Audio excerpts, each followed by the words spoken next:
My son-in-law said it was just a routine evaluation. The wristband clicked, the door side shut, and the nurse asked me to sign a voluntary form while my daughter looked at the floor instead of my face. When I refused, they called it confusion. When I argued, they called it agitation. Then somebody said, for her safety, and the needle did what cowards do with paperwork. My son-in-law tried to hospitalize me against my will. However, when the doctor saw me, he immediately understood the situation. They sedated me, and when I woke up in the room, monitors murmuring, the door opened, and in walked a face from my childhood Sundays, the boy who ate at our table, now wearing a white coat and my maiden name on his tongue. He looked at the chart, then at me, and said, "But before I tell you the rest of what happened, I'd love to know where you're watching from, your city or your country." I enjoy hearing that because it reminds me that every home, no matter how far away, carries its own stories too.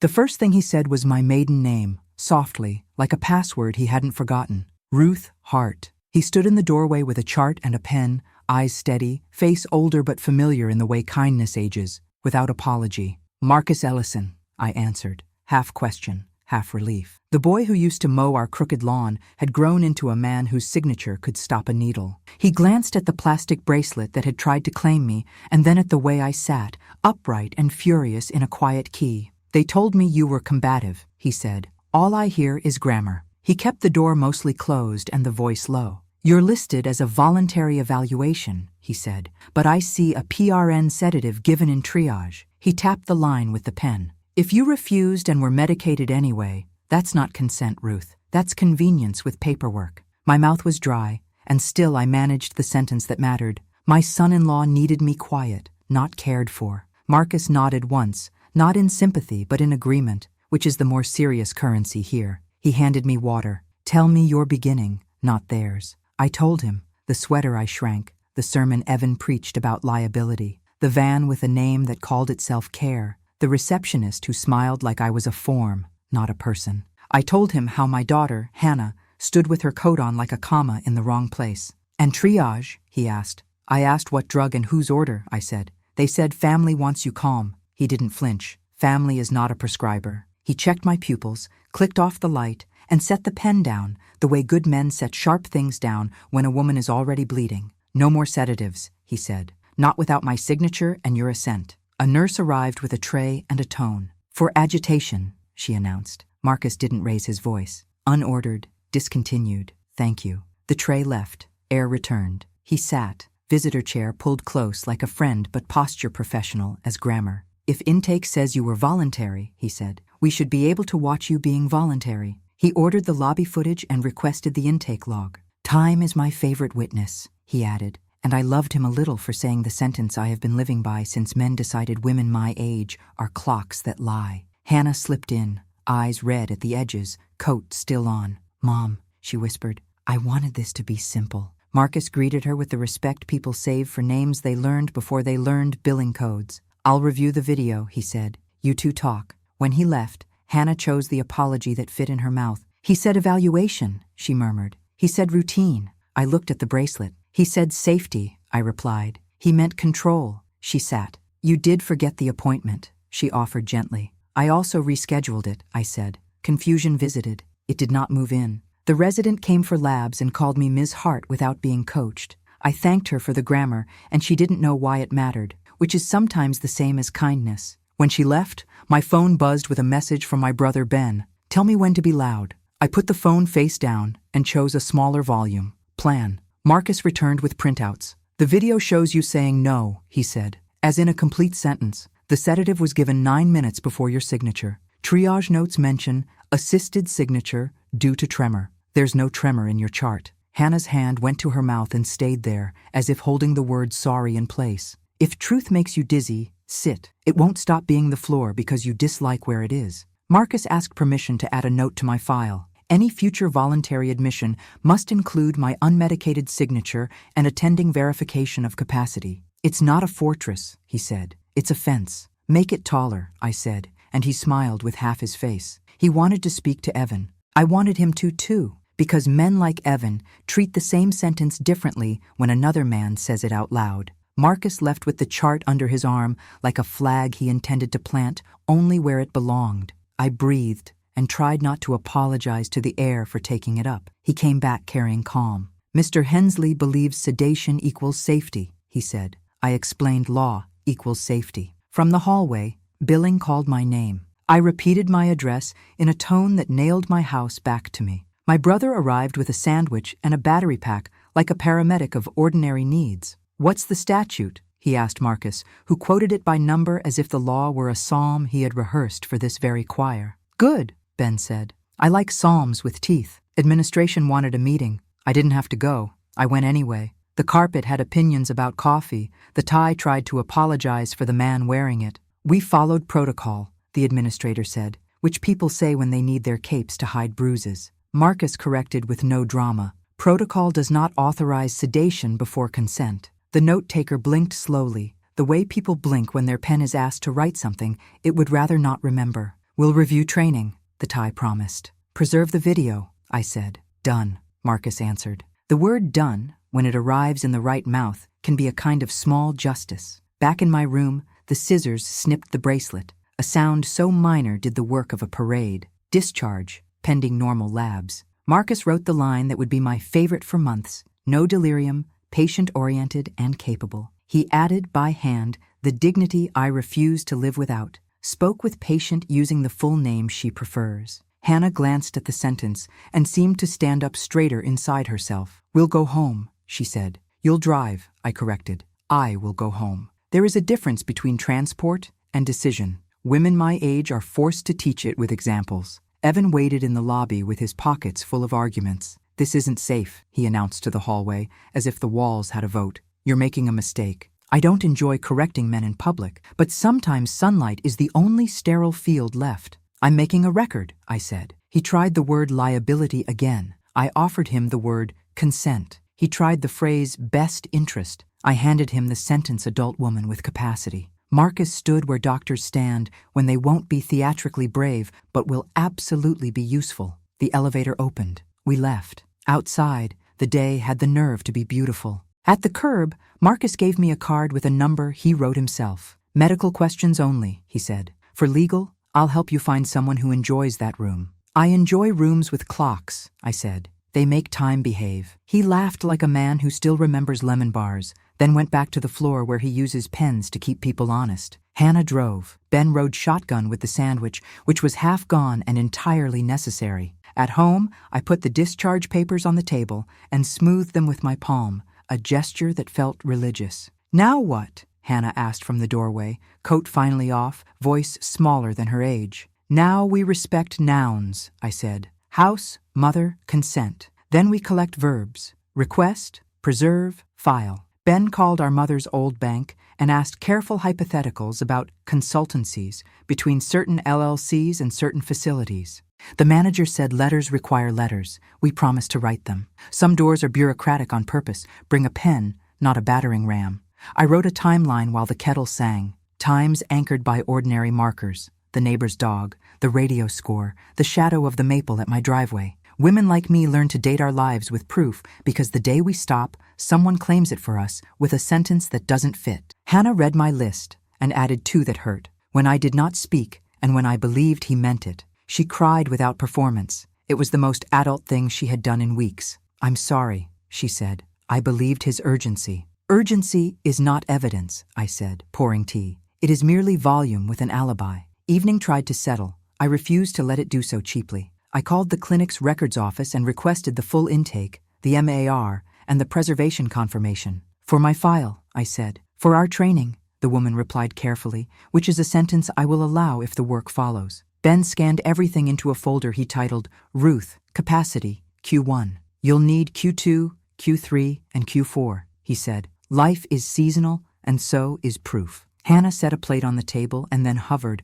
unsure if the room allowed her to be useful. "It does," I said. "Sit. We're not rebuilding hierarchy. We're rebuilding habits." My phone lit with a message from an unknown number that behaved like an apology, yet refused to learn the word. "We all want what's best." I didn't answer. I have retired from debating with sentences that refuse to specify their subjects. Marcus emailed the addendum he had promised and the line I asked him to underline. No sedatives without attending signature and patient assent. He attached a scanned note. Patient's stated wishes to be recorded as part of standard review. I exhaled. Too often, wishes are treated like confetti, pretty, ignorable. Tonight, mine sat on hospital letterhead and therefore could not be swept under a rug. I practiced saying the story the way a runner practices routes. Steady, repeatable, breathable. Intake claimed voluntary. Video shows refusal. Sedative preceded signature. Nurse noted assisted handwriting. Attending discontinued PRN and verified capacity. Discharge with dignity. I would tell it exactly like that to anyone who asked, especially people who love words like concern. Concern is a wonderful companion when it cooks, drives, and signs its real name. Concern is a bully when it drags, doses, and hides behind nouns. Before bed, I called Marcus's line and spoke to his voicemail. "Thank you for using the right vocabulary," I said. "If anyone asks, the patient prefers Ruth, the woman prefers Ms. Hart, and the mother prefers Hannah's mother. The grandmother, should I ever be one, will decide later." I slept because sleeping is a tool, and tools should be used before rust imagines it is destiny. The night hummed the way refrigerators do when they are content. I am old enough to take that as a benediction. Morning has a habit of testing promises. I woke to an email from the clinic's administrator confirming the footage was preserved and training was scheduled. I woke to a text from Evan demanding a family meeting, to a line on messaging. I woke to Hannah sliding a mug beside my elbow, without speeches. "I'll drive you to the follow-up," she said, "and I will not speak for you." "I will speak for me," I said, and we regarded the sentence like something newly planted that we intend to water correctly. Ben arrived with his ordinary miracle kit, printer ink, envelopes, a stapler that refuses to misbehave. He handed me a pen and the address of a courthouse where daylight is manufactured for a living. "We can file a simple complaint," he said, "or we can simply be ready." I chose ready. Paper before thunder, fence before storm. I signed the preservation requests. Hannah stamped them like someone learning a second language. When she finished, she looked up and asked, as if the answer might be a season, "Are you angry?" "I am accurate," I said. Accuracy feels like anger to people who miss the era when women apologized first. We drove to the follow-up with the windows cracked and the radio off, because silence, when chosen, is not an enemy. Marcus was on time. He greeted me with Ruth on purpose and shook Ben's hand like an ally, and Hannah's like a man who understood daughters are people, not proxies. He reviewed the labs and the plan: hydration, timer on the stove, text reminders for appointments, home assessment offered as leverage, not leash. "If anyone uses the word liability again," he said, "remind them liability learns manners when facts take the microphone." "Then keep handing me microphones," I said. He smiled with the part of his face that once accepted lemon bars like a grade. At the door, he paused. "You know," he said, "when I was a kid, your mother told me the difference between being helpful and being in charge." "She would," I said. She liked sentences that didn't fall apart in the rain. He held the door. We stepped into daylight that had done its job without consulting us. Some days, that's my favorite kind. I went home to a table set with papers that finally behaved like relatives. Present, named, loyal. I wrote the first line of the record that would keep us honest. On the day they called my no confusion, a doctor who knew my real name called it a sentence and wrote it down. I underlined wrote, then I underlined down. That's how women my age build fences, with verbs and ink and a wrist that refuses to tremble unless it decides to dance. Morning waited for me in the hallway, sterile and humming, as if the building itself were chewing on its conscience. Marcus met us at the nurse's station with a stack of paper in a clear sleeve. Intake log, Mar, a printed still from the lobby camera, where I was very plainly doing what older women aren't expected to do. Stand my ground without raising my voice. Paper is shy until you hold it to the light. Then it starts talking. "Here's the timeline," he said, laying the log across the counter like a ruler. "Triage at 9:27, sedative at 9:41, signature at 9:50, with note assisted due to tremor. No prior tremor in any record I can find." He slid the still next to it, me at the sliding doors, shoulders square, palm out in the universal posture for stop. I wasn't pretty in the picture, but I was accurate. "Do I get copies?" I asked. "Yes," he said, and handed me the sleeve. And I filed an addendum. Patient-oriented, refuses sedation, requests information. Also, the order that nothing be administered without attending signature and your assent is live. A tech pushed a mobile computer past us, eyes down, earbuds in like armor. They'll say protocol, I told Marcus, because I've been a woman long enough to know how organizations hide. They already have, he said, which is why we write. He guided me back to the room so I could dress. The gown went gratefully in the bin. My clothes returned to me felt like a small vote passing. Hannah folded the discharge papers into a folder, while Ben texted like a man who believes in records more than in revenge. A text pinged in our little group, Marcus's direct line for medical questions, and a second number he'd obtained from hospital security. For footage requests, he wrote, ask for Mr. Keene. He likes neat forms and truth that arrives with timestamps. On the way out, we passed the admitting desk. The same receptionist who had kept her smile glued on yesterday glanced up. I didn't ask for penance. I asked for my ID back to check the copy. She blinked, startled,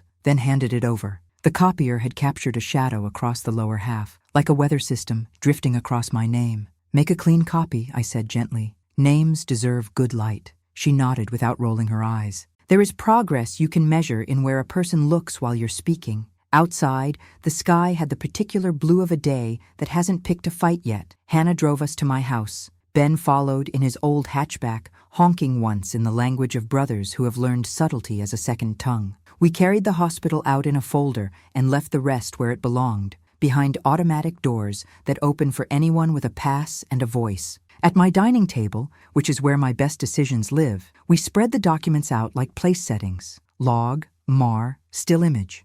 I set the discharge summary at the head of the table, where important things sit, and placed a blank legal pad beside it. I write better if the paper looks like it expects me to matter. Now for the parts that like to hide, Ben said. He dialed the bank manager our mother used to call her second son. We're requesting a letter of general confirmation, he told him, voice respectful and exact. Nothing confidential, just whether transfers labeled consultancy or facilities support have moved from any LLC associated with Evan Hensley to the administrator's shell company in the last quarter. Hypothetically, the manager said. Hypothetically, Ben agreed. If a community member later files a preservation request, will the bank hold the relevant records? It will, the manager answered, choosing words like tools, not like confetti. And a general timing letter is possible. No names, no balances, only date ranges and memo language. I wrote general timing letter beside his answer and underlined it twice. Some days,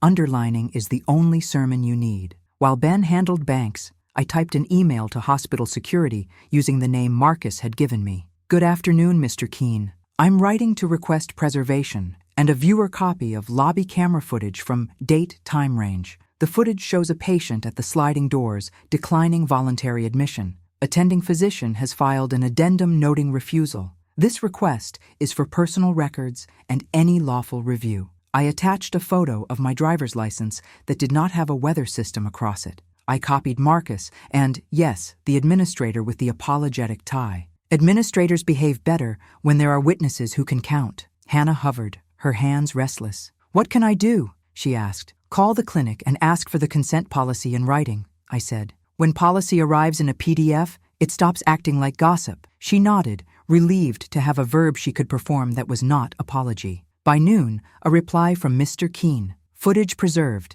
Copy available within 5 business days. Please bring ID. I read it twice and filled with an unfamiliar sensation. Not triumph, not even relief. Something more like alignment. Facts had walked to the front of the room and faced the board. I ate soup because the doctor instructed hydration and dignity both require salt. The spoon clinked against the bowl while my mind organized itself into a list. Request bank letter. Secure footage. Schedule follow-up. Write timeline. Avoid private debates with men who prefer the vagueness of concern over the clarity of consent. I printed the timeline from my notebook and taped it above the desk, the clock on the van's dashboard, the baseball score on the radio, the 3 sentences I said at the door, the time the needle entered flesh without permission. Timeline is a polite word for indictment when it invites everyone to count. Ben's phone buzzed with a message from a contact whose usefulness was matched only by his paranoia. A screenshot of a consultancy invoice from a company I recognized as Evanside LLC.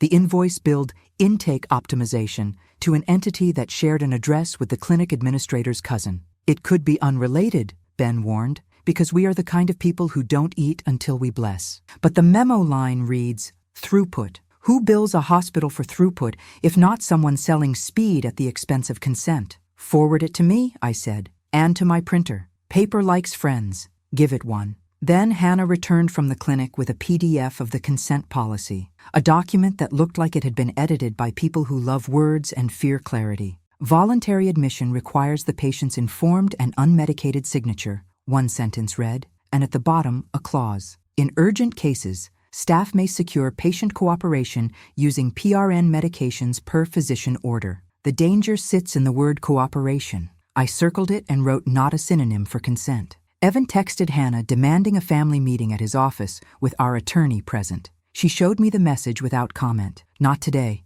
I said. We're meeting with law already. Law that doesn't invoice by the hour. The state statute, the hospital's own policy, the clock. She sat like a person whose knees had forgotten they know how. He says I'm being naive, she whispered. He says one lawsuit could take everything. I survived on naive the entire decade after your father died, I said. It kept me soft when the world recommended steel, but I did not sign my name with naive. I used a pen. We got in the car, me, Hannah, and Ben, and drove back to the hospital to pick up the written addendum Marcus promised. He met us at the entrance with a manila envelope and that reliable calm. I added one more thing, he said. A note that any future family request for sedation be treated as the equivalent of no request unless it arrives with a physician's exam and your assent. If someone tries to skip the exam and ask the nurse to make her comfortable, the order dies on arrival. Good, I said. I like dead orders.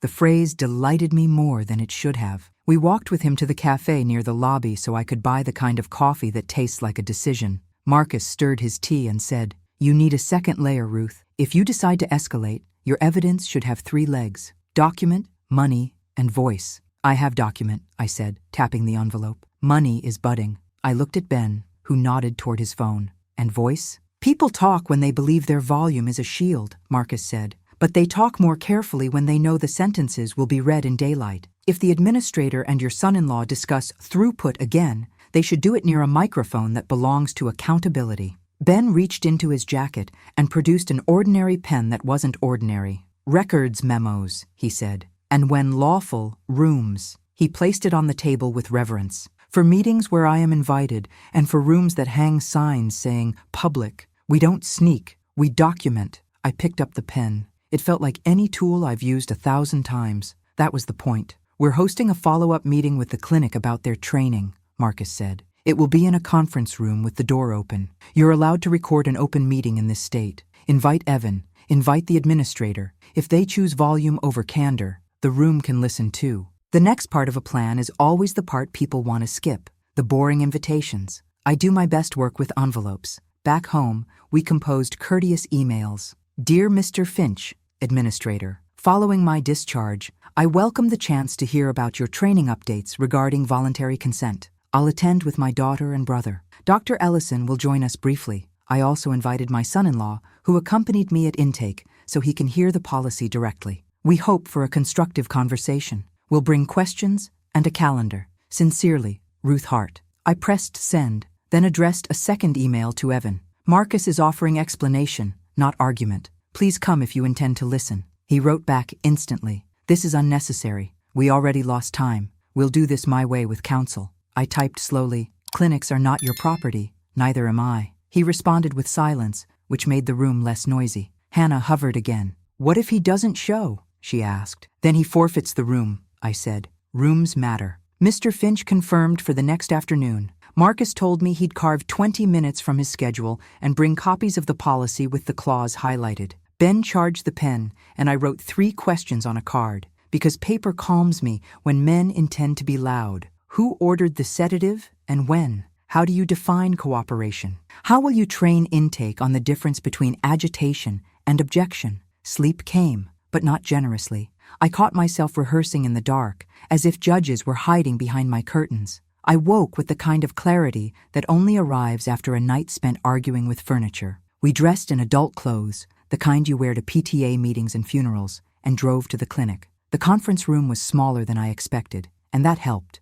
Small rooms punish posturing. Marcus arrived on time, smelling faintly of soap and responsibility. Mr. Finch's tie had chosen a blue that wanted to sound credible. The note-taker was there with her careful pen. Evan did not come. He sent a text at the exact start. Not attending. Lawyer will contact you. I put the phone in my bag and drove the meeting without him. Marcus opened like a good presenter. We're here to discuss policy and practice. He slid the highlighted clause across the table. This sentence, he said, tapping the part about unmedicated signature, must survive contact with triage. Mr. Finch nodded and said words like retraining and refresher, which are what institutions feed hungry situations when they don't want to cook. I asked my 3 questions in a voice I would use to read a recipe, a tone that assumes cooperation from ingredients. The answers were the same sleepy nouns administrators have always married: protocol, safety, risk. Marcus returned them with verbs: examine, inform, consent. When he said consent, he didn't decorate it. Ben set the ordinary pen near my pad, clicked it once to write a date, and let it rest. I asked about the throughput memo. Mr. Finch hesitated. Consultants advise efficiency, he said cautiously, not clinical care. Then they should be careful where the advice lands, I said, because it landed on my vein. The note-taker's pen stopped for the first time, Marcus noticed. We will need a list of all third-party consultancies tied to intake, he said. Dates, scope, and memoranda. Transparency comforts the people you expect to trust you. I'll confer with legal, Mr. Finch said, and it wasn't stalling as much as muscle memory. When the 20 minutes were up, Marcus stood. I have to round, he said. You can stay and finish. He looked at me. You're doing fine. After he left, the room tried to reassert old habits. Mr. Finch offered me a pamphlet about elder safety. I set it gently beside my folder and slid him my discharge summary. I'm not a pamphlet, I said. I'm a record. He swallowed and nodded, and I liked him better after that. We ended with small courtesies, calendars, exchange of addresses, promises to send a copy of the video as soon as it cleared internal review. I shook hands because I'm not a zealot, and because I want everyone in the room to remember how skin feels when ink is busy deciding their next hour. On the sidewalk, the day had chosen clouds. Ben exhaled. He's going to hate the consultancy list, he said. Good, I answered. People should meet their own verbs. Hannah took my arm, not to steady me, but to keep me from killing anyone with a sentence. Back home, we found a letter slid through the mail slot with no stamp, which means it had been delivered by a man who needed the validation of a slot. Evans Stationery. I unfolded it with 2 fingers as if it might stain. For the good of the family, it began, which is how men ask women to forget what happened. He proposed a voluntary guardianship discussion at his office on Friday and suggested that ongoing resistance will force us to pursue options. I read it twice and placed it beneath the picture of me saying no at the lobby doors. Options, I said aloud, is a timid word for threat. I wrote across the top in red pen, declined. Then I filed it under a tab labeled Candor, incoming. At 5, Mr. Keene called. We reviewed the footage you requested, he said. It's straightforward. I'll have a viewer copy ready tomorrow by noon. I thanked him, and the thanks was real because he is the kind of man who treats tapes like verbs. Evening slid in on purpose. I boiled pasta, and we ate like a family who still believes eating matters. Hannah asked if she could stay the night. I said yes because independence grows better when it's watered by company that knows when to be quiet. Ben left with instructions for the morning. Pick up the video, swing by the bank for the general timing letter, charge the pen, wear patience. Before bed, I read my timeline out loud. It held. Then I added one more line because the day had earned it. In a room where people tried to sell me safety, a man who learned my name at a kitchen table offered me consent instead. I slept because the list was long and the paper was true. The next morning, we rehearsed again. Not drama, delivery. If you want to win arguments with people who enjoy ambiguity, hand them nouns wearing belts. Ben returned with the envelope from security and a letter from the bank, each stamped in ways that made them feel less like suggestions and more like tools. The bank letter said exactly what the manager had promised. During date range, deposits bearing the memo, consultancy, and throughput were made to an account associated with intake services. The letter confirms timing only. It was the kind of sentence that doesn't dance but commands the floor. Hannah held the disc like a sacrament. Do we watch it? She asked. We already know what's in it, I said. But we'll need to watch it like a judge will. Bored, precise, hungry for sequence. We sat together and watched my body defend my life with a palm and an insistence. At the 7-second mark, my mouth formed the word no clearly enough that even a man who loves fog would have to admit weather. At the 2-minute mark, 2 staffers approached with a chair I did not need. At the 4, they rolled me past a sign that said voluntary in a font that should sue for misuse. I stopped the video there. Enough, I said. We don't need to witness every inch of a hallway to know where it ended. Ben copied the disc. I printed the bank letter twice and slipped one into a sleeve with the still image and the intake log. Marcus texted a time for a follow-up to review the consultancy list, and I added it to the calendar in ink. Then I opened an email to the clinic's legal department that said, "Attached are materials relevant to Ms. Hart's intake. Please confirm receipt and the preservation of all records relating to intake process changes and third-party vendors advising on throughput in the last year." By noon, the administrator replied, "Received, preservation in process." The phrase "in process" tried to sound busy and sincere. I prefer completed, but I'll take verbs that begin. Hannah made lunch like you make a peace offering to your own house. "Do you think Evan will back down?" she asked. "People like Evan don't back down," I said. "They get tired. That's different." Then we practiced not saying his name for an hour because names drag energy like a magnet. In the late afternoon, Marcus called. "One more thing," he said. "If you want to file a simple complaint with the state board, I'll write a witness summary. Not an indictment, just the line about sedation preceding consent. It forces training and protects the next woman whose no arrives with grammar instead of shouting." "Do it," I said. "I like protecting strangers." He chuckled softly. "So did your mother." The sentence sat in my ear like a prayer I'd forgotten I knew. That evening, I stood in the doorway between my kitchen and my life and realized something had shifted. The path forward was ugly and necessary, but it existed. I put the bank letter in a folder labeled Money. I put the video disc in a folder labeled Voice. I put the intake log and still under Document, 3 legs. The table would stand. Ben texted a final reminder, "Bring the pen tomorrow." I wrote back, "And the nouns." Then I set the folders on the dining room chair I intended to carry into every room where people wanted to pretend I was furniture. I am the woman my mother raised. I set the table, and then I choose who eats.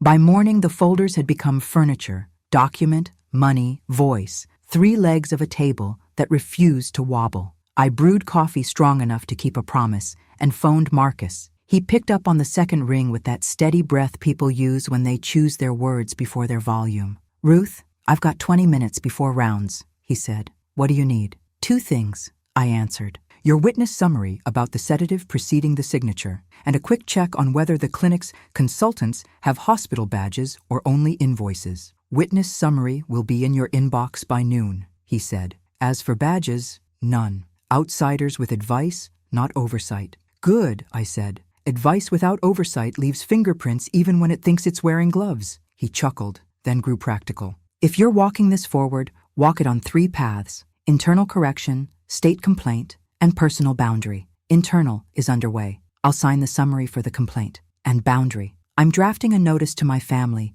stating that any future medical decisions about me require my unmedicated assent," I said. "Plain words, no decoration. Make it boring," he said. "Boring survives courtrooms." When we hung up, Ben dropped by with a grin that meant he had coaxed truth from someone who disliked being useful. "Package came," he announced, setting a padded envelope on the table. Inside, the bank's general timing letter, stamped and signed. The memo line, "Consultancy Throughput," repeated across 3 deposits in the last quarter, each landing within a day of a spike in safety capacity posts on the clinic's, with air quotes, community page. "Dates align with the lobby footage," Ben said, tapping the letter with a finger that enjoyed math. "Money saying hello to policy, and there's more." He pulled up an email from a former receptionist who had quietly resigned last month. She wrote, "I don't want trouble, but the administrator often said, we need faster voluntary intakes. I remember staff being told to get signatures once they're calm."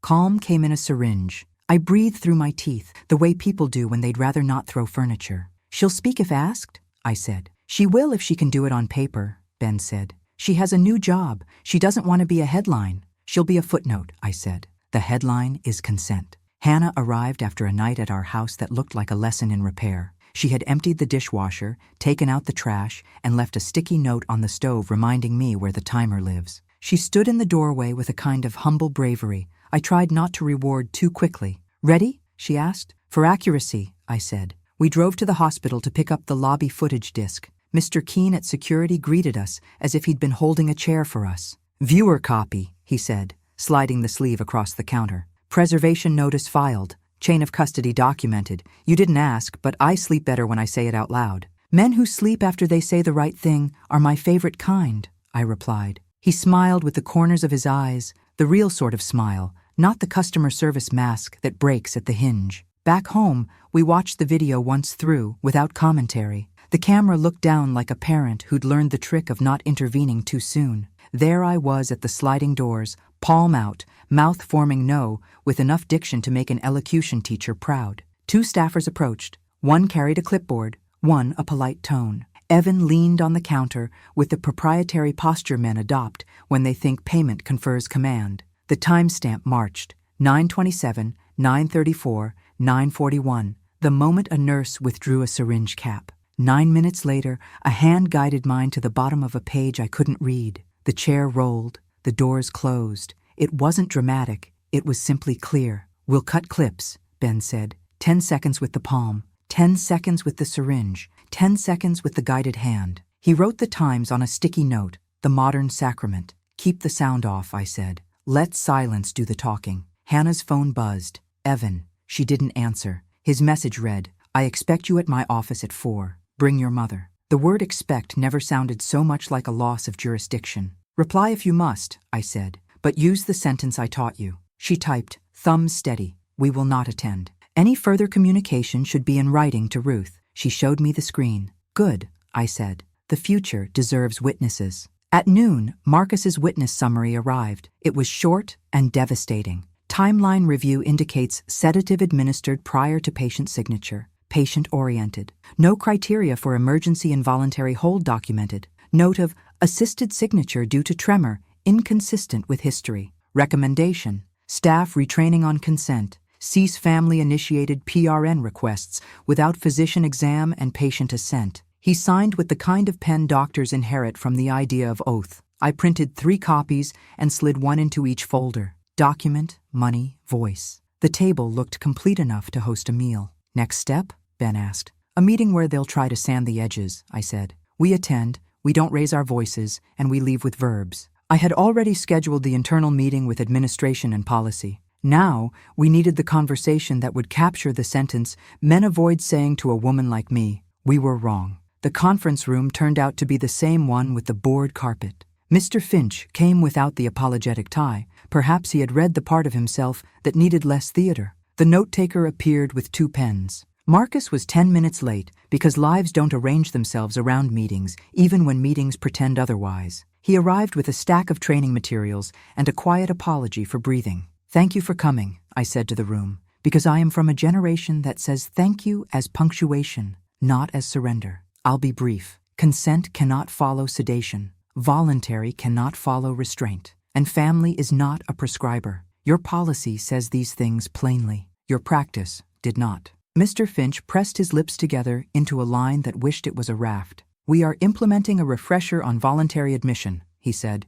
"We've suspended PRN orders from non-attending requests." "Good," I said. "That's a beginning. Now the middle, the consultancy money." Ben handed him the bank's timing letter like an indictment that preferred to be a syllabus. "We're not alleging intent," Ben said mildly. "We're matching dates. If your throughput consultants influenced intake speed, they accidentally influenced consent. Influence is a polite word for shove." The note-taker's pen paused again. Marcus slid her a copy of his witness summary. "Please attach this to training," he said. "Teach the sentence before the medication list. What does the patient want?" Mr. Finch ran a hand over his jaw, shaving the situation in his mind. "We'll disclose consultancies to compliance," he said. "If any scope touched intake decisions, we'll stop it." "Put that in an email," I said. "Emails keep their shape longer than promises." At the 15-minute mark, a messenger appeared in the doorway with a manila envelope. "For Miss Hart," he said. Inside, a letter on Evan's firm's letterhead,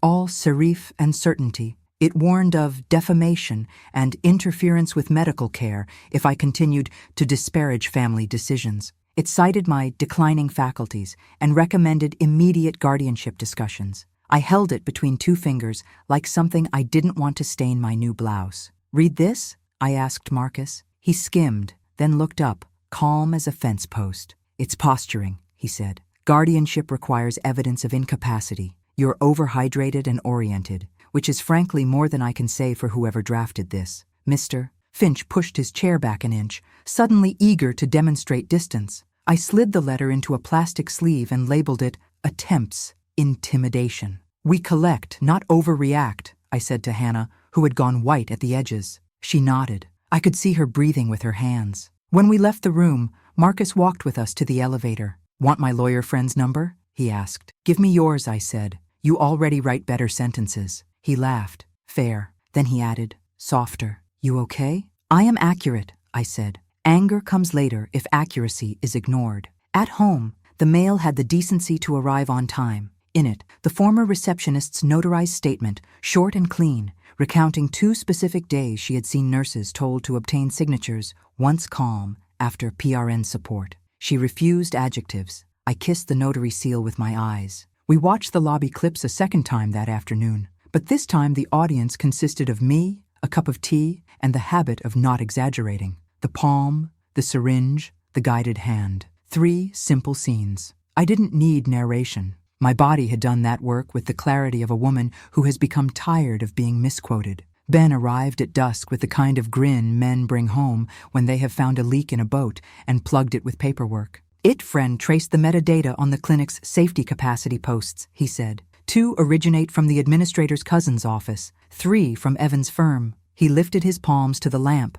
"Public posts, no hacking, just breadcrumbs." "We don't accuse with breadcrumbs," I said, "but we bake with them." "Then bake," he said, placing printouts on the table. The IP headers and timestamps looked like the world's most boring poem, the kind that wins court cases. I wrote a draft complaint to the state board, the kind that doesn't seek drama or vengeance, only correction. On date, I was admitted as voluntary, sedated prior to signature, and recorded as assisted due to a tremor not present in records. Attached, attending physician summary, intake log, still image timestamps. I closed with the politest demand I know. "Please review for training and compliance." Hannah read over my shoulder. "You don't sound angry," she said. "I sound tired of bending," I said. "Tired bends make bad sentences." Evening tried to arrive without ceremony. I lit the low lamp I reserve for resolve and placed 3 objects on the table: the disc with clips, the bank letter, and Marcus's summary. Then I put a blank index card above them and wrote the sentence I intended to say in every room. "I am the person you talk to about my life." Ben texted from the porch. "Evan is coming up your path." I did not stand. The doorbell rang with the self-assurance of a man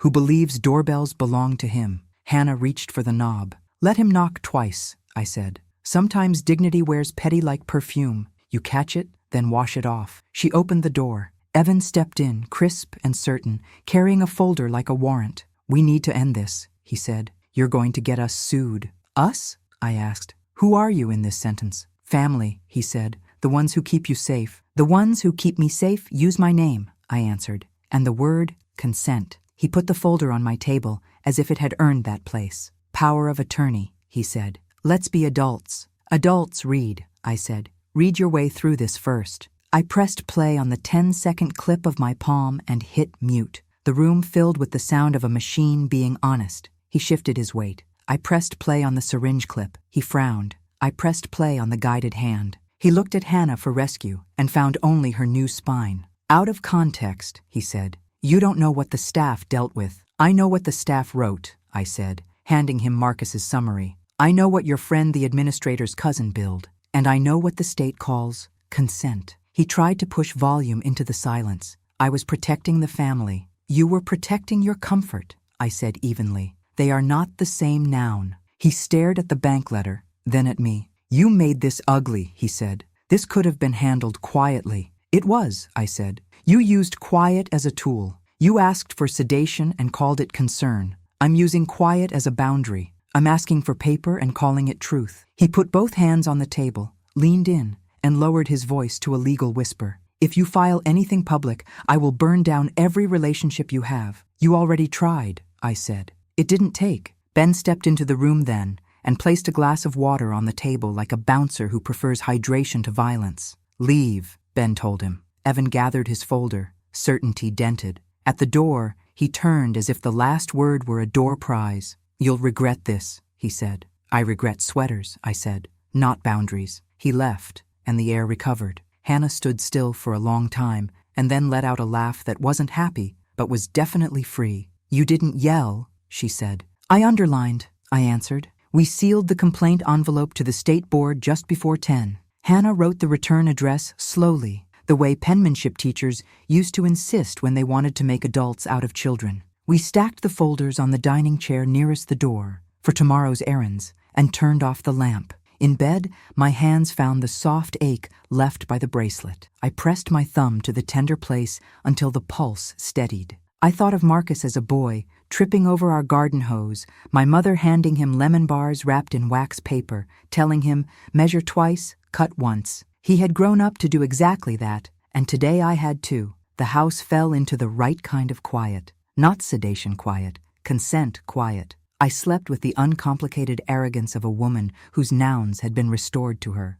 Courtrooms are rooms that teach timber. If you raise your voice, the wood throws it back thinner. I dressed for accuracy, not drama. Navy jacket that refuses to wrinkle, sturdy shoes, my mother's brooch that looks like it could sign a document if you set it down just right. Hannah wore a plain blouse and a new spine. Ben brought the folders like sacred texts. Document, money, voice. Marcus arrived 5 minutes early with his witness summary in a slim black binder, the kind doctors use when they want their sentences to survive cross-examination. The clerk called the matter in re petition for guardianship. Evan stood with a lawyer who smiled like a resume. The clinic administrator, Mr. Finch, sat 2 rows back with a compliance officer whose pen looked nervous. The judge, a woman with hair the color of experience, took the bench and arranged her reading glasses as if they were reins. Evan's lawyer opened with compost that hoped to grow a tree. "This is about safety," he said, and I could feel the word trying to clear a path with its elbows. "Recent lapses, confusion,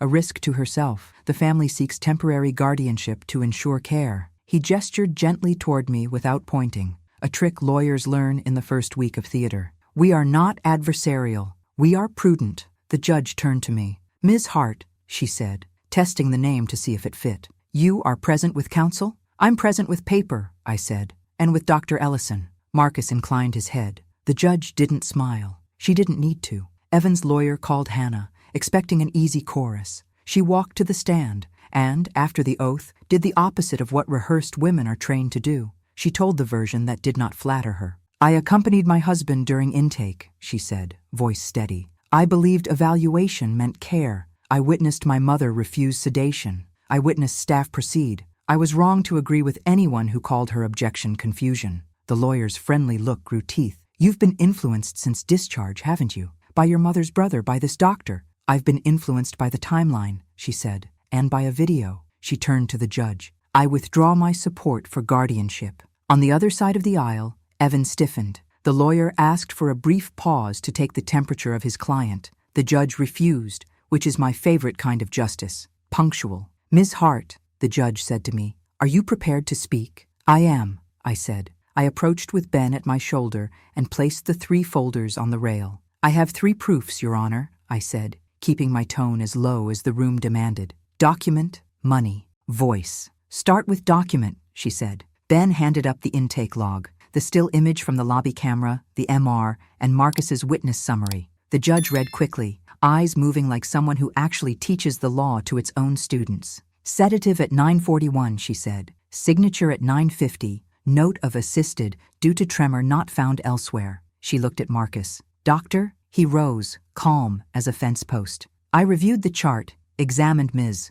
Hart, found her oriented and capable, discontinued PRNs requested by family, and filed an addendum, he said. "Consent did not precede sedation." The judge nodded once. "Play the video," she said. Ben cued the 10 seconds in which my palm held a door. The screen didn't bother with music. Then the syringe. Then the guided hand. The judge didn't blink, performatively. "Not dramatic," she said. "Just sequential." "Money," I said, and held up the bank's general timing letter. This confirms, without naming accounts, that deposits bearing the memo consultancy throughput landed within the same periods as posts urging safety capacity and our intake. Efficiency paid a visit. Consent paid the bill. Evan's lawyer objected to innuendo. We have no proof these consultancies influenced clinical decisions, he said. We have evidence they existed in the room where policy breathed, I said. And we have someone who will say, on paper, that signatures were encouraged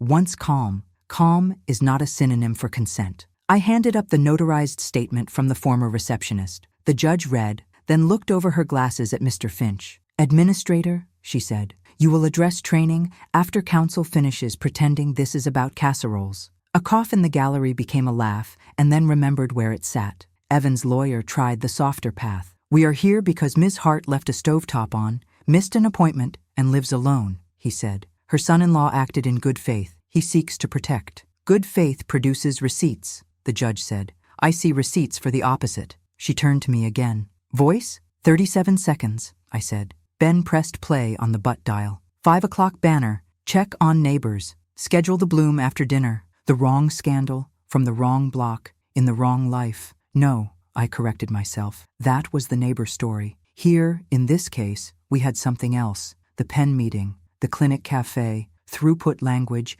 and the administrator's cousin. I corrected the file in my head and continued. We don't have an audio confession, I said, but we have metadata on the clinic's safety capacity posts, tracing to the administrator's cousin's office and to my son-in-law's firm. And we have this letter. I held up Evan's threat on letterhead. He warned me that if I went public, he would burn down my relationships. Evan's lawyer objected again. Irrelevant. Emotional. The judge overruled. It goes to method, she said. Bullying is a method. I took a breath. Your Honor, this is not a feud, I said. It is a fence. I am asking the court to install a sign. No one crosses onto my decision-making property without my unmedicated signature and a physician's exam. If the clinic needs training, train. If my family needs a glossary, print one. I am 68 years old. I have a working stove timer and a doctor who uses my name without flinching. The judge folded her hands. Doctor, do you believe Ms. Hart currently requires guardianship? I do not, Marcus said. She requires respect, and if she chooses it, a home safety assessment that functions as leverage so that when relatives use the word liability, they can consult a professional who has met the staircase. An administrator, the judge said, do you dispute that policy demands unmedicated signature for voluntary admission? We do not, Mr. Finch said, voice chewed down to its essentials. We regret the variance in practice. We have already suspended PRNs requested by family without attending order and are retraining on consent. The judge looked at Hannah. Daughter, she said, do you still support the petition? Hannah leaned forward to the microphone as if learning to pray. No, she said. I support my mother, and whatever training makes sure the next woman's no is heard without a needle. The judge leaned back, quiet for a full sentence. Ms. Hart, she said to me, thank you for arriving with verbs. Then she ruled from the bench, the way judges do when they don't need to rehearse. Petition for temporary guardianship is denied. The court finds Ms. Hart capable and oriented. The clinic is ordered to preserve all intake records, training materials, consultancy contracts related to throughput and lobby video. Compliance will provide a report within 30 days. The court further orders that any future admission of Ms. Hart must include attending verification of capacity and her unmedicated signature. Costs to petitioner for today's proceedings. Evan's lawyer began to object, the reflex of a person who has never learned to lose elegantly. Denied, the judge said again, not unkindly. Mr. Hensley, sit down. This is not your boardroom. The gavel didn't bang, it clicked. A good sound. In the hallway, the oxygen tasted new. Hannah cried without drama. Ben shook Marcus's hand like a man who knows when to be generous and when to be precise. Mr. Finch approached, tie chastened. Ms. Hart, he said, we will send the training plan by Friday. He stopped, then corrected himself. We were wrong. Write that sentence, I said. Then write 5 more that fix it. Marcus stepped aside with me near a bench that had overheard enough confessions for 10 churches. You did well, he said. You didn't raise your voice. I sharpened it, I said. He smiled. I'll walk you to the curb. We were halfway down the stairs when Evan appeared with the letterhead version of himself. This isn't over, he said. No, I answered. It's written. He looked past me as if Hannah might revert if he asked the heir nicely. You're exposing us, he said to her. You're breaking the family. I'm fixing it, she said, with nouns. He took a step closer. Ben stepped in front of him in the way brothers do when they want to be walls without becoming wars. Evan turned to me, last attempt assembled. You will fall, he said. You'll forget something important. The world will hold me responsible. I will fall, I said. Then I will stand. You will not own either verb. He left, not in defeat, so much as in a tantrum's quiet.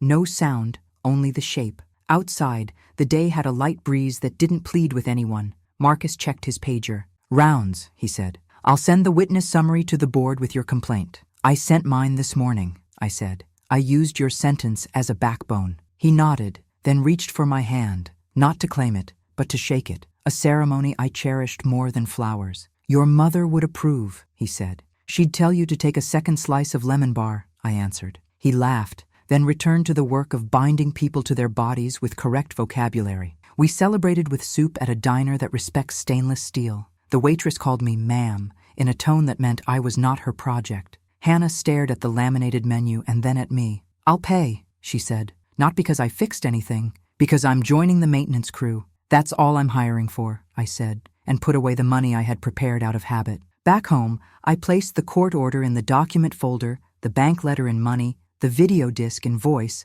and then made a new tab labeled fence. On a small card, I wrote the house rules that would attack no one and defend everyone. Speak directly. Bring proof. Don't translate women into furniture. Accept correction. Don't use volume when you owe a verb. By late afternoon, Mr. A. Finch's email arrived with contrition formatted as bullet points. Halt family-initiated PRN. Retrain on voluntary intake. Require attending verification. Audit consultancies with disclosure to compliance. Distribute a one-page consent glossary to triage. Marcus forwarded it and, below, added a single line. See you at follow-up. Bring questions, not excuses. Hannah stood in my doorway, sleeves pushed to her elbows. What do you want me to do now? She asked. Go home, I said. Tell your husband I'm not a rumor. Tell him he can talk to me in writing and that the paper will be filed next to his letter. She swallowed. If he refuses, then he has chosen silence, I said. Silence is also a sentence. She nodded and picked up her bag. At the door, she turned. Mom? Yes, thank you, she said, for not making me pick a parent. I only asked you to pick a principal, I said. It's more portable. After she left, I made tea that tasted like a steadying hand. Ben returned from the post office with the receipt stamped the way institutions stamp when they intend to be witnesses. We filed it under timeline because time is the most objective friend a woman like me can afford. Evening eased in with its soft bureaucracy. I sat at the table and wrote a letter to myself because letters keep their shape when memory is tired. Ruth, on this day, a judge said no for you, but only after you said it for yourself with paper. Keep the fence mended. Invite people through the gate. Lock it when necessary. Hydrate and sharpen, in that order. I signed it, then put it under the brooch in the dish that holds my rings. On the counter, the kettle clicked off, the sound of things doing the job they were designed to do, without applause. My phone buzzed with a text from an unknown number. I heard what happened today. I was in triage that morning. I'm sorry. I can't testify, but I'm retraining my ears. It wasn't signed. I didn't need a signature. Not every repentance belongs on a letterhead. Some belong in a shift change. I walked to the window. The street looked exactly like itself. Somewhere, a child practiced a trumpet and the note didn't know it was flat. Practice is legal. Performance is optional. I pressed my palm to the glass and saw, in reflection, a woman whose face had learned new vocabulary, one that tasted like iron and lemon and the paper dry of hospital forms. I liked her. Before bed, I set out the clothes for tomorrow. Ordinary, accurate. I placed the folders by the door. I left a note for myself on the dining table. Call Dr. Ellison's office. Schedule home safety assessment on your terms. Then I slept the way you sleep after Wood and Law agree on the same sentence. Not loudly, truly. In the morning, we would eat breakfast without negotiation. I would take a walk and wave to neighbors who believe in knocking. I would answer the phone when it used my name. If it didn't, I would let it ring. Somewhere in a conference room, a compliance officer would rewrite a slide deck. Somewhere else, a man would discover that power is water-soluble when you add sunlight. And I would pour my tea, underline a line, and say the word that has been the spine of my entire season, consent. The morning after court did not arrive with trumpets. It showed up the way good policy does, on time, in plain clothes. I brewed tea and laid the 4 folders in a row: document, money, voice, fence, like a parade that had no interest in marching bands. Hannah texted at 7:02. I'll be there by 9. Can we schedule the home safety assessment? On your terms. I replied with one word I've grown fond of: yes. Before 9, the doorbell rang with the impatience of a man who believes doorbells work for him. Evan stood on my porch in a suit the color of final notices, jaw set for a fight he had already lost. In his hand, a manila envelope, the kind that hopes its corners count as authority. He didn't get far. You can speak through the mail slot, I said through the door, not unkind. Or by email. The front room is for people who say consent with their mouths and their calendars. You're humiliating the family, he said, loud enough to tempt the neighbors into peeking. I'm restoring nouns, I answered, and slid a single sheet under the door. Notice of communication boundary.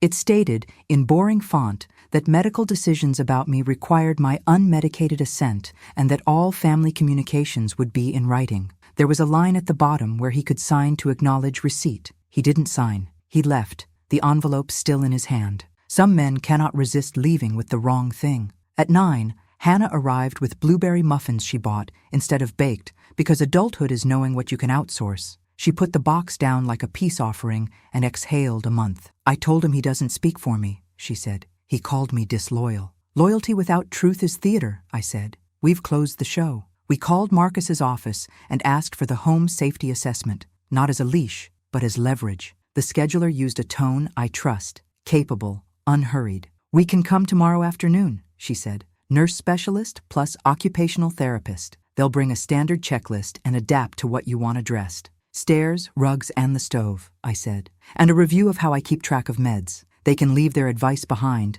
The decisions stay here. Understood, she said. She confirmed the time and sent a PDF outline. Devices they could install if requested. Recommendations they often make. I printed it and underlined the sentence that acted like my name. Client chooses. The bank's second envelope arrived at noon, stamped and stapled in the way banks perform respect. Inside, the general timing letter we already had and an addendum that would make a compliance officer sit up straighter. During dates, deposits bearing the memo Consultancy on Throughput were made from an LLC registered to Hensley Partners to an account associated with Finch Intake Services. No balances, no owners named beyond the LLC and the shell, but enough to tie money to nouns without embroidery. Ben's text arrived seconds later. Got it too. Printing for my file and for the board. Wear your brooch. We're going to enjoy being boring. The doorbell rang again, but the ring didn't posture this time. It knocked like someone raised by mothers.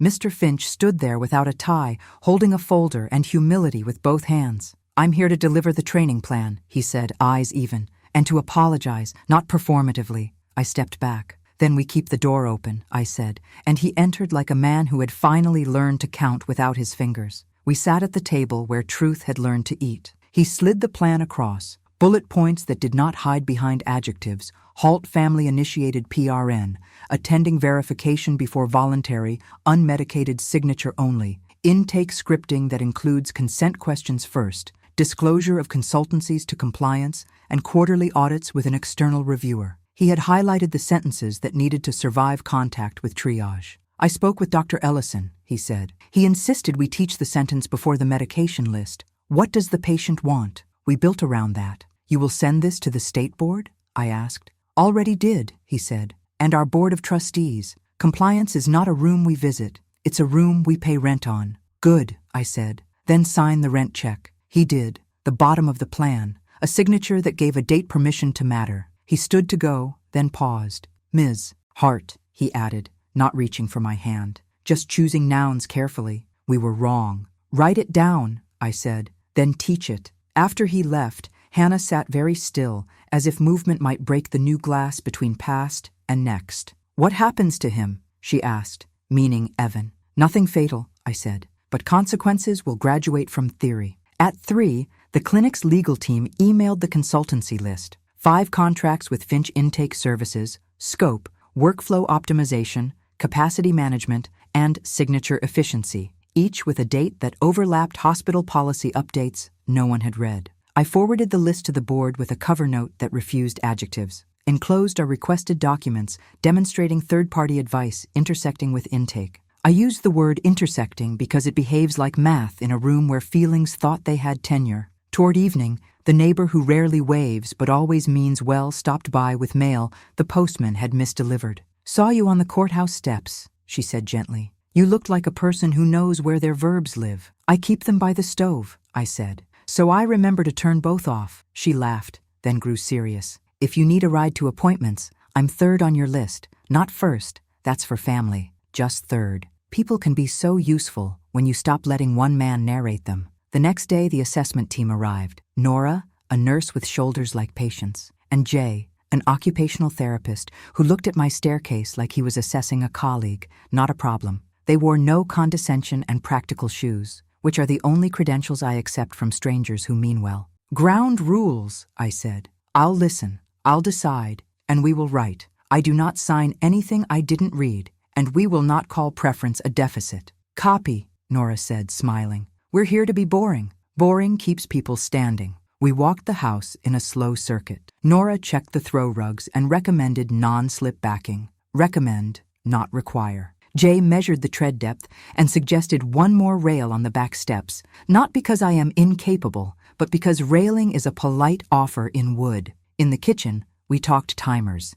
I showed them the one I use, loud enough to annoy, not enough to startle. "Perfect," Nora said. "Cross that line off the list." "Medications?" Jay asked, and I handed him the pill organizer my daughter bought that I actually use. "Sunday to Saturday with morning bedtime," I said. "I check them against the list every Monday afternoon." "Who checks you?" he asked, not skeptical, just thorough. "I do," I said, "and my primary at follow-up, and if Hannah wants, she can glance without commentary." Hannah nodded and did not redeem the old habit of improvement disguised as care. On the porch, Jay looked at the threshold, then at me. "Would you like a wedge to reduce the lip by 1/2 inch?" he asked. "It's not a must. It's a courtesy." "I accept courtesy," I said. He installed it in 10 minutes without asking for a screwdriver I didn't own. When he finished, he held the door for me and did not wait to be thanked excessively. "Done," he said, which is the most romantic sentence a tradesman can say. Back at the table,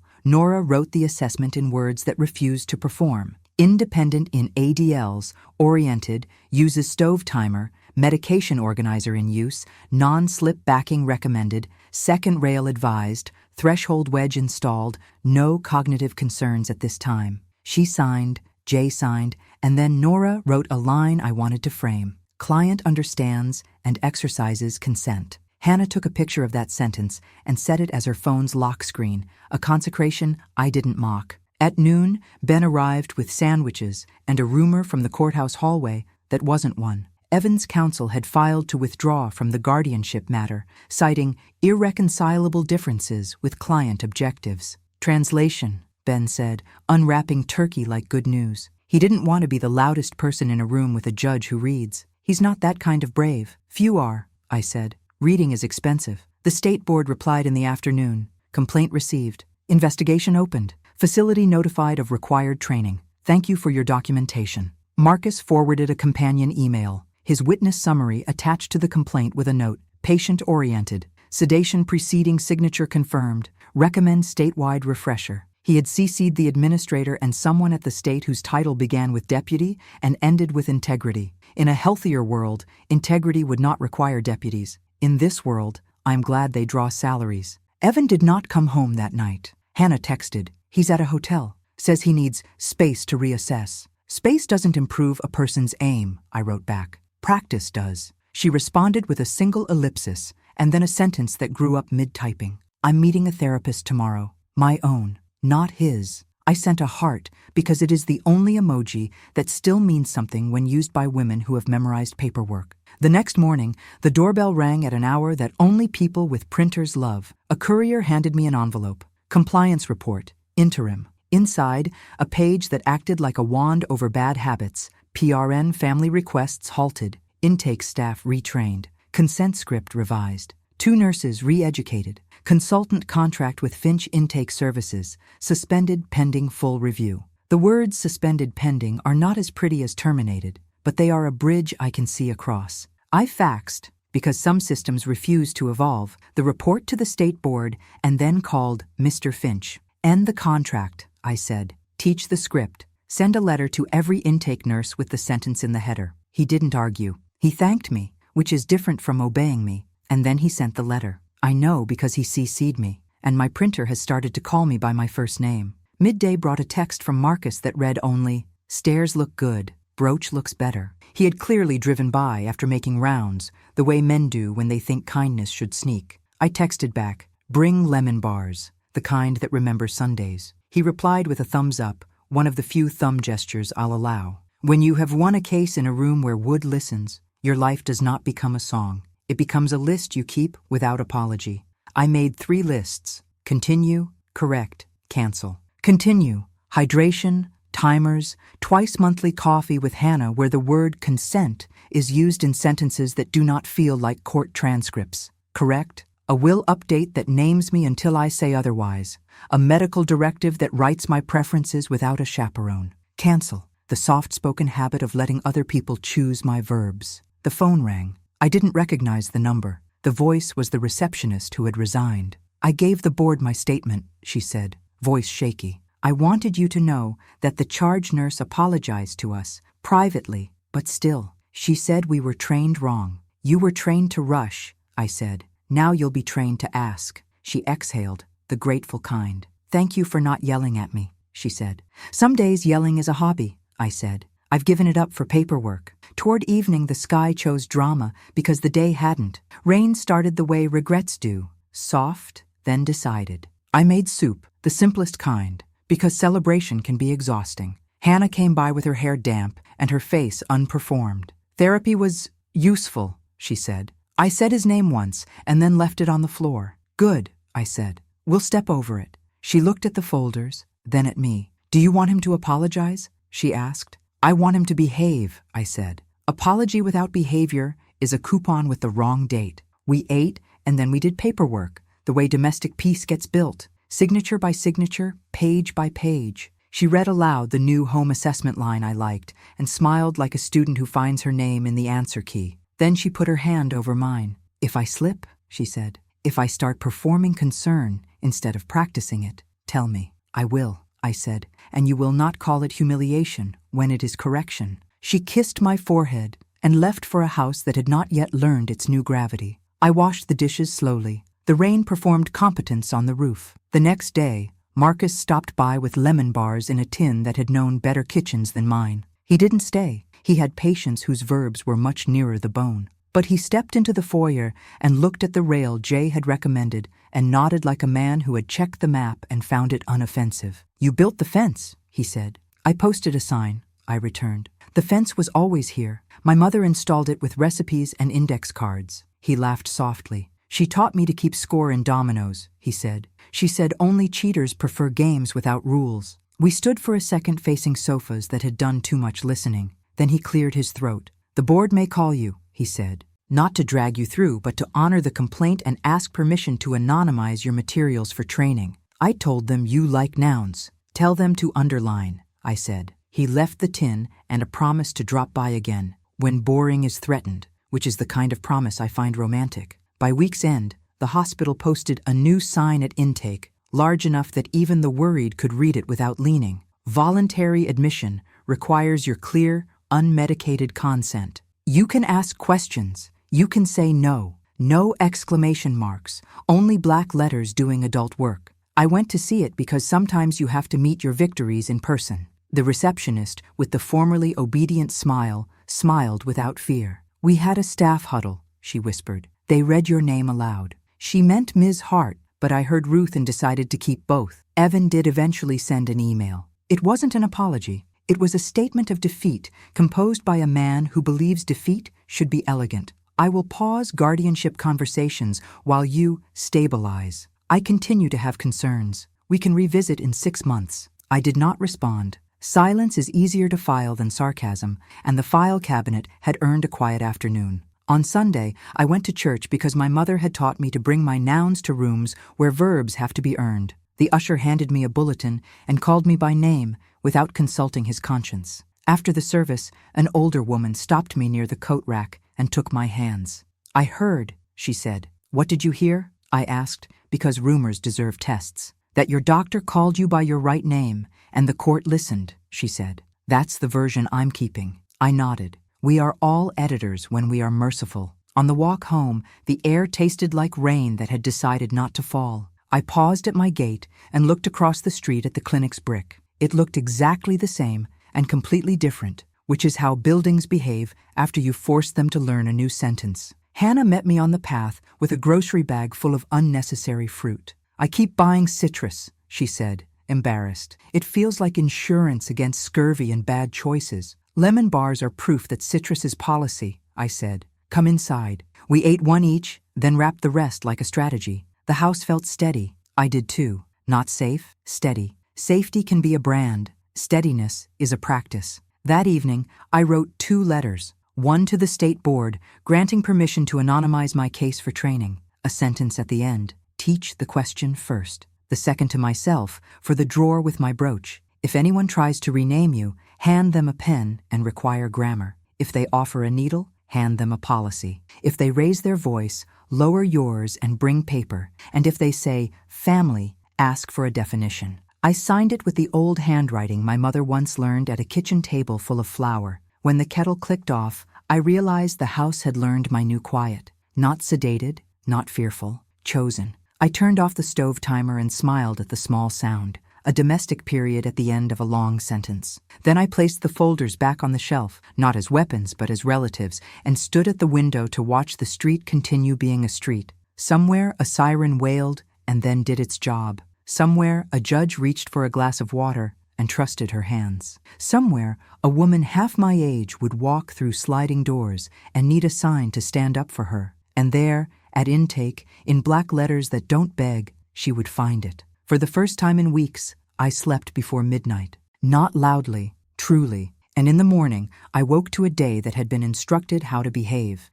I used to think safety sounded like monitors and wristbands. It doesn't. It sounds like a doctor using your full name without checking the chart. It looks like a sign at intake that says you can ask questions and you can say no. It lives on paper that survives other people's moods. In the end, nothing about me changed. I didn't become younger or quieter. I just refused to let family be a password that opened my decisions. Evan will draft emails that try to rename what happened. He can keep the thesaurus. I'll keep the record. The clinic will run its training and, if it's honest, keep running it when the headlines forget us. Hannah is learning a better vocabulary for care, verbs that don't bruise. And Marcus, who once mowed our crooked lawn, still chooses the straightest line. Examine, inform, consent. Here's the sentence I'm leaving you with. Concern without consent is control. If someone moves faster than your understanding, slow the room. Ask for documents. Match the clock to the claim. Choose boring words.